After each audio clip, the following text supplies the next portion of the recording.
সেটি পাকিস্তানের মতো রাজনৈতিকভাবে এত বড় একটি অস্থিতিশীল দেশেরও যখন ৯টি বিশ্ববিদ্যালয় ১,০০০-এর মধ্যে র্যাঙ্কিংয়ে থাকে বিশ্বে, আমার বাংলাদেশের ৩টিও থাকে না। আমার বাংলাদেশ এ কারণেই সফলতম হতে পারে না। তিনি আজকে বললেন আমরা নাকি আমাদের যে স্বপ্ন সেটিকে বিশ্বাস করি না। আমরা একটি দেশ নিয়ে যখন কথা বলবো তখন শুধু স্বপ্নের উপরে ভর করে থাকতে পারি না, ওই আবেগ দিয়ে চালিত হতে পারি না।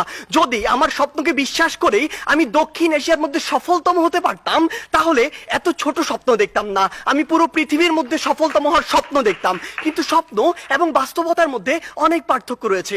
আজকে তাদের ৩ বক্তা যে তথ্যগুলো দিয়ে গেলেন, তাদের তথ্য অনুযায়ী ১৯৭১ থেকে আজকে ২০২২ সালে এসে বাংলাদেশ প্রত্যেকটি ক্ষেত্রে উন্নত হয়েছে। হ্যাঁ, আমরা বিশ্বাস করি উন্নত হয়েছে, কিন্তু দক্ষিণ এশিয়ার অন্যান্য দেশ কিংবা পৃথিবীর অন্যান্য দেশ কি বসে রয়েছে? বিজ্ঞ বিচারক মন্ডলী একটু লক্ষ্য করুন, ২০২০ সালের তথ্য মতে বাংলাদেশের যে অর্থনীতি, এটি হচ্ছে বিশ্বের ৩৫তম বড় অর্থনীতির দেশ, যেটা ২০৩৫ সালে গিয়ে হবে বিশ্বের ২৫তম বড় অর্থনীতির দেশ। বাংলাদেশের উন্নতি হচ্ছে, হবে। আপনি যদি ভারতের দিকে তাকান, ভারত বর্তমানে বিশ্বের ৭ম বড় অর্থনীতির দেশ। ২০৩৫ সালে গিয়ে ভারত হবে বিশ্বের ৩য় বড় অর্থনীতির দেশ। ভারত আপনার দিকে তাকিয়ে বসে রয়েছে না, দক্ষিণ এশিয়ার অন্যান্য দেশ বসে থাকছে না, পৃথিবীর অন্যান্য দেশগুলো বসে থাকছে না। আমাদের কথা হচ্ছে, যখন আমরা দক্ষিণ এশিয়ার সফলতম হতে চাইবো, আমাদের সামনে যে একটি ব্যারিয়ার রয়েছে ভারত, সেটিকে আমাদের টপকে যেতে হবে। কেন আমরা যেতে পারবো না, কোথায় কোথায় সে বাধাগুলো রয়েছে, সেগুলো নিয়ে আজকে আমরা কথা বলবো। তারা আজকে বললেন আমরা আন্তর্জাতিক অনেক স্বীকৃতি পেয়েছি। হ্যাঁ, আমরা অসংখ্য স্বীকৃতি পেয়েছি, কিন্তু আপনি এটি কেন বলছেন না যে ট্রান্সপারেন্সি ইন্টারন্যাশনাল ২০২১ সালে বলেছে দক্ষিণ এশিয়ার সবচেয়ে দুর্নীতিগ্রস্ত দেশ বাংলাদেশ। তারা বলেছে অন্তত আফগানিস্তানের পিছনে বাংলাদেশ রয়েছে, নেপাল, ভুটান, এদের চেয়েও বাংলাদেশ বেশি দুর্নীতিগ্রস্ত দেশ। আপনি কেন এটি বলছেন না? বিগত ১৫ বছর ধরে আপনার দেশ থেকে যে পরিমাণ অর্থ পাচার হয়েছে, তা দিয়ে আপনার দেশে ২ বছরের বাজেট দেয়া যেত।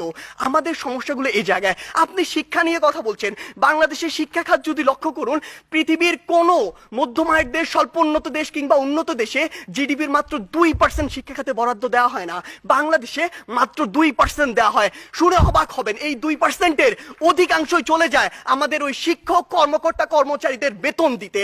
আপনি যদি লক্ষ্য করুন যে আজকে কেন ভারত আপনার চেয়ে এগিয়ে থাকবে, আজকে এই পজিশন দাঁড়িয়ে পৃথিবীর যত মাল্টিন্যাশনাল কোম্পানি রয়েছে তাদের যদি একটি তালিকা করেন, সেরা 10টির অন্তত 9টি পাবেন যেখানে ভারতের যারা রয়েছে তারা সিইও, কিন্তু বাংলাদেশের একটিও পাননি, আগামী 10 বছরেও পাবেন না। এই ক্ষেত্রে গুরুত্বপূর্ণ কিছু কথা রয়েছে যেগুলো আপনারা উপেক্ষা করে যাচ্ছেন। আপনারা কিভাবে ভারতের সাথে তুলনা করেন? একটু আগে একটি হাস্যকর কথা বলে গিয়েছেন যে ভারতে নাকি 0.2 মিলিয়ন, অর্থাৎ মাত্র 2 লক্ষ মানুষ বিদ্যুতের সুবিধার কাছাকাছি যেতে পারেনি। আপনি একবার চিন্তা করেছেন ভারতের জনসংখ্যা কত? ১৩০ কোটি জনসংখ্যার একটি দেশ, আর আপনি ১৭ কোটি জনসংখ্যা নিয়ে ভারতের সাথে তুলনা করছেন। আপনি যদি 17কে 130-এর সাথে তুলনা করে সে অনুযায়ী গুণ করতেন, তাহলে দেখবেন ভারত আপনার চেয়ে অবশ্যই এগিয়ে রয়েছে। আপনি আজকে কথা বলছেন বাংলাদেশের বিভিন্ন খাত নিয়ে, কৃষি খাতের কথা বলছেন। বাংলাদেশের কৃষি খাতের জন্যই আমাদেরকে আরো ভুগতে হবে।